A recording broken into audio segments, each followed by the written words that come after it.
Hello and welcome to Your Business Live, brought to you by Connexx. Sorry, we're off to a slightly later start. Our guest today wanted to make sure that he was perfectly set up and wouldn't be moving around. And when you hear who it is, if you don't know, you'll understand why we wanted to make sure we had him in one place and he wasn't bouncing around or closing out entire Modell's, Dick's, Sports Authorities, something going out of business so he could turn around and sell that gym equipment across Long Island, which you'll learn more about why I just said that in a second. So today's guest is someone that I consider a friend. He's someone who I've seen in action um, doing his thing, which is selling real estate. He's a great guy, definitely a giver, always looking out for other people, does a ton of charity work, and always looking to get more involved in everything that he does. So I would like to welcome on to Your Business Live today, Mr. Ed Jarvis. Hey, what's doing? Afternoon, baby. Good afternoon. So, first question I'd like to know: how did you get the nickname Ed Cookie Jarvis? Actually, the nickname came. Well, obviously, my name is Ed Jarvis, but Cookie came from the cereal Cookie Crisp. The little wizard on the box, his name was Cookie Jarvis. Me being Jarvis, I became Cookie Jarvis. Then I used to do like a Cookie Monster costume when I was a kid. Okay, it stuck with you. So we're going to get into real estate, but I think one of the most interesting things, when I first met you, you were wearing that long duster jacket that had a bunch of accomplishments down the back. And from across the room, it looked like almost like headstones, or I thought it was like names and dates. And I wasn't sure if it was people that passed away that you knew, or then as I got closer, I saw that it was different titles, which I then learned that you were one of the top competitive eaters in the world. Can you please share what is your experience in competitive eating and how did you possibly get into that? So in 2001, I actually 2000, I seen a matzo ball eating competition on TV, and I was like, oh, that's interesting. I'm like, they pay $2,500 if you win a matzo ball eating competition. How bad could that be? I eat really quick. I'm like, I was always a big eater, so I was like, I was about 355 at the time, and I said, geez, I think I could do that. So the next year when my wife it came up. It's like a fundraiser, so you raise money for the homeless and kids. So we did a fundraiser for them, and I think I raised about $2,500 in the course of a couple of weeks. And I got into the competition. I tied the world record and lost in overtime. And it was funny because I had this guy come up to me in a corncob hat, and he says, hey, kid, do you have an agent? And I said, an agent for what? And he says, eating. I said, really? There's such a thing? He said, there's such a thing. I said, really? He says, yeah, there's a league of professional eaters. I go, really? And he goes, yeah. I go, I'm in. Sign me up. And that was the beginning of a long relationship with the MLE, which at the time was the International Federation of Competitive Eating. Who would have known that I'd end up Jay Leno, John Walsh, Las Vegas, like so many different TV shows and papers and front page of the Wall Street Journal, 2-page spread. Wow. So back to that matzo ball contest. How many matzo balls did you eat? So in the finals, I ended up eating 13 half-pound matzo balls in 5 minutes and 25 seconds. I tied the world record and lost in overtime by half a matzo ball. So that's, I'm doing the math really quickly. Anyone who knows me and my math skills carry the one. That's like 6 pounds of matzo balls. 6.5 pounds in 5 minutes and 25 seconds, which is, I got to say, not easy. Oh, wow. All right. I can see for Connexx at the first live event, we're going to have a matzo ball eating contest. Of all the things that you ate in competition, what was the easiest and what was the most challenging thing to eat, but you still won? I think the hardest, believe it or not, aside from mayonnaise, was cannolis, because the shells were so tough. The next day, you felt like you got beat up. Your mouth was just so much pain. And you're talking like, 30 and a half cannolis in 6 minutes, plus 6 cups of coffee. So that's about 15,000 calories, give or take a calorie. And did you say mayonnaise? Yeah, I had 5 pounds of mayonnaise in about 1 minute and 35 seconds. Wow. So two and a half jars of Hellmann's in 1 minute and 35 seconds. Actually, I ate 2 pounds on Jay Leno in 35 seconds. Wow. And I was talking to our own Darren Labby yesterday, and he said that he was watching something on 4th of July, Nathan's hot dog eating contest. And he said, that guy looks familiar. And he said, he looks closer, and there's Ed Jarvis. how many times did you compete in that, and what place did you come in with Nathan's hot dog eating? From 2001 to 2007, I was the number 2 competitor in the world to Kobayashi. So I was number 2 once, and then I was like, right at the top always, in the top 2-3 players in the game at that moment. Wow. So let's segue that into real estate. As a real estate agent, I mean, not many can say they've eaten 5 pounds of mayonnaise, and that would definitely attract people for an open house to come check out that open house. But how would you compare what you do as a real estate salesperson to being a competitive eater? Well, I always take things very seriously, but I'm always very comical, because I like to keep things light, and I tell people, let me navigate you to the right situation, because sometimes you can make the wrong decision. And my job in being in real estate for 29 years is so you don't make the wrong decision, because people get caught up in the money part of it, and oh my God, I got this much money and whatever. It's not always about the top money. It's about the right deal and the right people navigating the deal. So besides eating 6.5 pounds of matzo balls, what do you think separates you from other real estate salespeople on Long Island? What sets you apart? To be honest with you, it's about having tools. So like, when you have the right mortgage person or the insurance person, sometimes you get a deal and like my insurance guy goes, hey, the insurance is this much. And I had a deal one time, it was about $100 off a month. We got the insurance reduced, and that was the difference between the deal closing and not closing. Now, most agents would have not known that. They could actually navigate that in the correct manner and had a bigger deductible until they moved into the house. Some people would have just lost the house, and that would have been the end of it. But everything is related to navigating. I feel like sometimes I'm 6'6", so I'm like a lighthouse. I tell people I got to navigate them in the right direction and get them to the end goal. That's it. Competitive eating is like I tell them it's like a triathlon, because it's not about just 1 second. It's about the whole game. Yeah, I bet. What would you say the greatest in home sales and what's going on right now? What would you say the greatest misconception is that people have? I think people think it's easy. And I got to tell you, I've been doing real estate for 29 years, and every year it's some new challenges.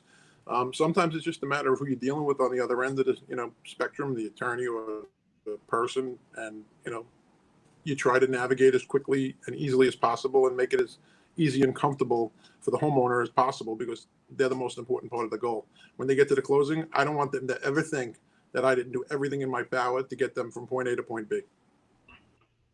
And how has the recent COVID pandemic, we can read about it in the news, what it's doing to different markets and causing low inventory. How has it directly impacted you with showing homes and dealing with the sale or buying of homes? Well, it was challenging because at the time you couldn't really show any houses. You had to do everything virtual, which I did sell 2 virtually, which was pretty awesome, I thought. But it wasn't enough, because I sell an average of 3 to 4 houses a month. So when you go to 2 over 3 months, that's a little challenging. Thank God I had a very busy beginning of the year, and now I'm going to have a very busy end of the year. But in between, I got a little crafty, and I decided to open up a weight business because it seemed like dumbbells were the way to go. And yeah, that was one of the interesting pivots I saw that you made. What made you start buying and selling weights and gym equipment and dumbbells? Why did you go that direction? And how big did that business become over the course of 4 or 5 months? It's actually only a little over 2 months. But it's amazing because people were like scrambling to know what avail to find. And I realized how much of I go to the gym 6 days a week. Now, I used to be 525 pounds. I'm 292 pounds. I want to lose another 30 pounds, which will be half of what I used to weigh. So the goal is 262.5, which I might go a little lower. I don't know, depending on when I get there. But that was the pivot number, because I want to be half the man I used to be. Huh. That's good. Like losing a twin. Yeah. Let's see. Sean, let's start off with the questions. I see a lot are coming through. How is the home market right now? Are people buying homes, or still COVID fears holding them up? No, there's a lot of activity. There's a lot of offers coming in. In fact, most of stuff are getting outbid. Seems to be the consensus. If you price them right, they go. The bigger dollar market over $1 million is a little slower, but the price range, anything under is like, forget it. I mean, they come and they go, which is great. Are you seeing a lot of people from New York City buying on Long Island right now because of COVID? I had an open house on Sunday, and I would say 9 out of the 12 people that came were from the city. Wow. So definitely. How do you handle and guide? How do you handle and guide your customers that want to buy a foreclosed property? Foreclosed is a little more challenging, but not really any more than a regular house. I mean, the key is that we have them, and where most people don't have them. So we have many banks that we deal with, and we have properties available all over the place: Nassau, Suffolk, Queens, Brooklyn. So pretty much, I don't have an area. They go, oh, what area do you work? I'm pretty much Long Island, from Brooklyn to Montauk. Some days I'm in East Hampton, some days I'm in Brooklyn. I never know where I'm going to be, but it doesn't really matter because I know the whole island like the back of my hand. My wife always laughs at me, where'd you find that shortcut? I've been driving a lot. Yeah. Do you do only residential? Do you do commercial? Do you do co-ops, condos? What do you do? What don't you do? We do all the above. Commercial, residential. We do rentals. I have a team of 5 now. And so when I'm not available, somebody else is available. Years ago, I'd go on vacation for a week and I'd have to, try to pivot because obviously you weren't home. But most of the time, my clients are willing to wait for me because they knew that I'm going to give them the honest answer. And they may not want to hear it, but I'm going to give them the honest answer. And I think one more just came in. When you were competing, what was it like to eat a normal meal? Would you have one hot dog or would you eat 5 at a time? Yeah, I mean, look, after Nathan's, I would go to a party after. But I had 50 people in a bus, usually 50 to 55 people, because I would rent the bus every year. I'd get everybody shirts, and we'd make banners and little heads, and to put up in the crowd, and I'd throw out like 200 T-shirts. I mean, my motto is go big or go home. That's Ed Jarvis. My wife will tell you. She always laughs at me. She goes, "You don't do anything small." I go, "I don't even know how to do it." How many hot dogs was second place to Kobayashi? 30 and a half that year. That was the first American. I was the first American to eat over 30 at the time. And then the numbers accelerated after that. I don't know how so much, but they did. Well, I think performance-enhancing drugs clearly should have been investigated at that point. Yeah, or not even performance-enhancing, maybe just marijuana, which was improving the performance of eating. Lots of money. Have you ever competed in a contest and had to eat a food that you don't necessarily like? There's always one. I mean, like I said, but you know what? It didn't really matter what I ate because really I could eat anything. There's really not much that I couldn't eat. It was funny because he used to go, "Oh, would you go on Fear Factor?" I'm like, I'm more afraid of jumping off a building than I am of eating anything. You could give me whatever you want. I'd eat it. I was on with Snoop Dogg and Simon Cowell on Leno, and they were laughing when they came out of the back. They're like, "What are you going to do now after eating 2 pounds of mayonnaise?" I said, "I was thinking eating a couple of cans of tuna and a couple of slices of rye and jumping around." We need this guy. He's got serious issues. He's perfect for the posse. Nice. Well, I can definitely say that you are someone.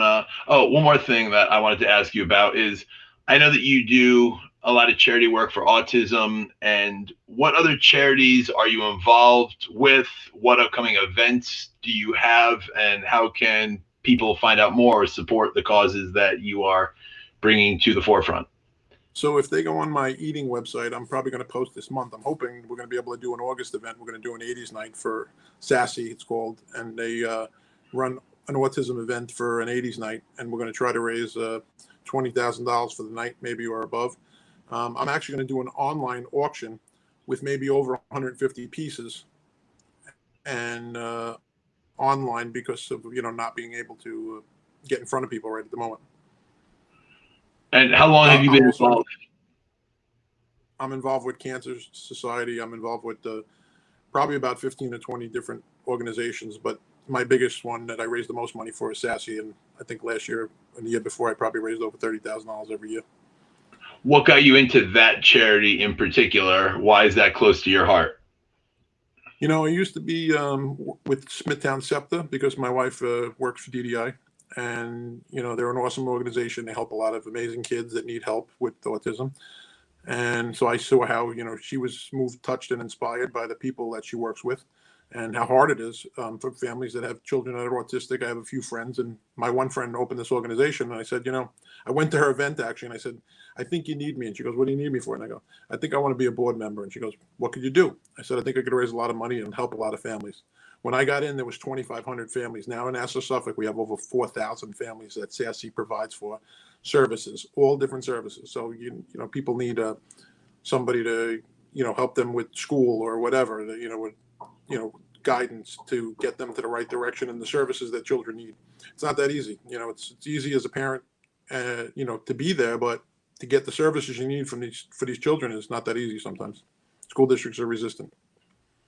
It's incredible. You are definitely a very giving person, very thoughtful person, and I'm very glad and honored to call you a friend. So thank you for everything, Ed. Yeah, no, I'm glad I could be on, and I love to be part of Connect. I love my Connect family. Everybody's awesome. I mean, anybody that really wants to be in business today needs to be in Connect. They really have to know how. And I always tell people, my one thing in life is I have to connect with people. So when I heard the name from Todd, I was like, oh my God, this is like fate. And then I met you and I was like, I knew for sure it was a done deal. I was like, that guy's perfect. He's awesome. Then I met Sean and I was like, with the family is growing and, Jacqueline and all my peeps. And then it turns out, people, people lead to people. But like everything else, when you're in an organization, there's a lot that are just there to look at the crowd. I tell people, I'm not a hand waver. I'm one of those guys that makes it happen. And I feel the same way with real estate. If you can't make it happen, then you shouldn't be doing it. And it's important to make it happen. Agreed. So for more information or to get in contact with Mr. Ed Cookie Jarvis, right down below, you see his phone number and his email.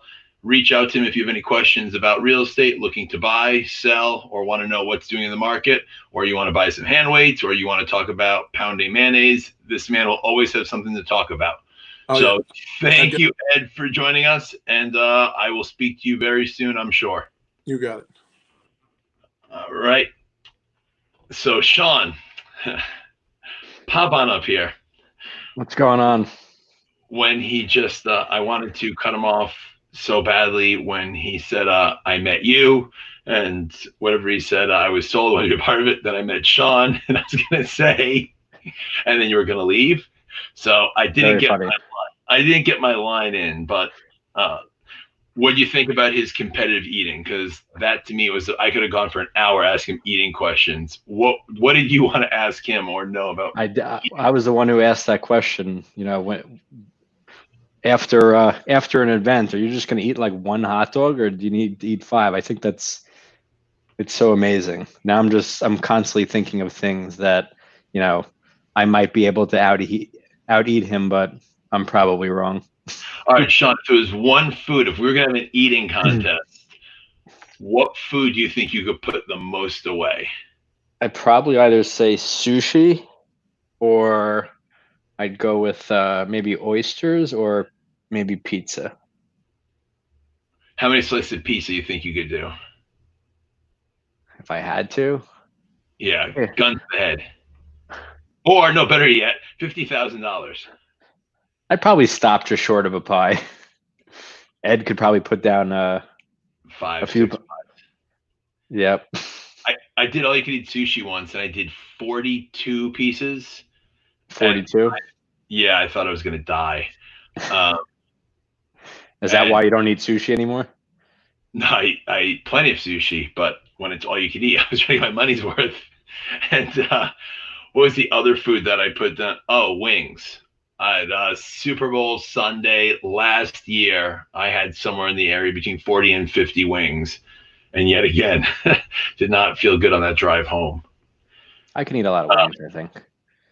I'm foreseeing a contest. We're going to arrange.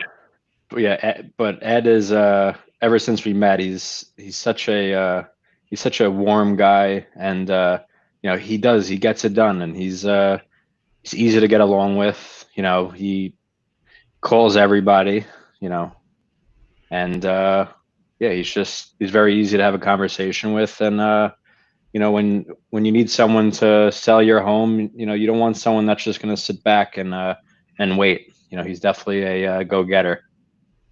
You know what impressed me the most about him was when the whole COVID thing started, and right when he started selling weights, it wasn't a matter of selling a couple dumbbells here and there. He started buying out like entire stores I know. inventory, and we know because he would send us pictures of what he's such a giving guy. He would send pictures of the back of his car with probably about 2,000 pounds worth of weights, and he would say, do you guys want any of these before I post them and list them? And then he would take a picture at the end of the day, and there were no weights left. And I said, this is the guy that I would want selling my home, someone who I know is going to get it done. And if someone doesn't buy it, he'll eat them. So you, at any rate, you're going to win. So, absolutely. Well, I'm gonna leave it to you as my kids are screaming in the background. So thanks for having me. Just threaten them that Ed will eat them if they don't stop crying.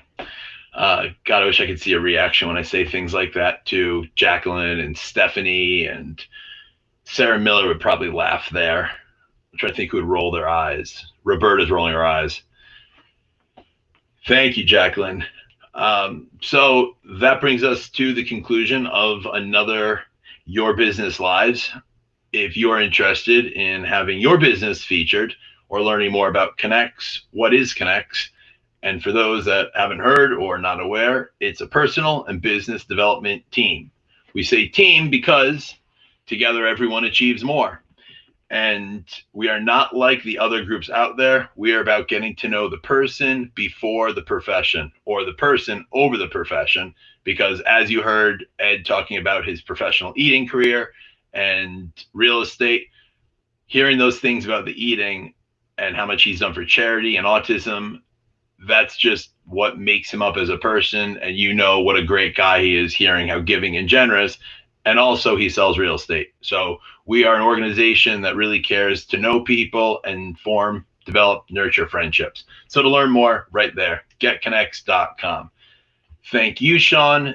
Thank you, Mr. Ed Cookie Jarvis. Thank you to everyone in the Connexx community. Today's Thursday, so I look forward to seeing everyone again Monday, Zoom at noon. Thank you, everyone. Have a great day and a great weekend.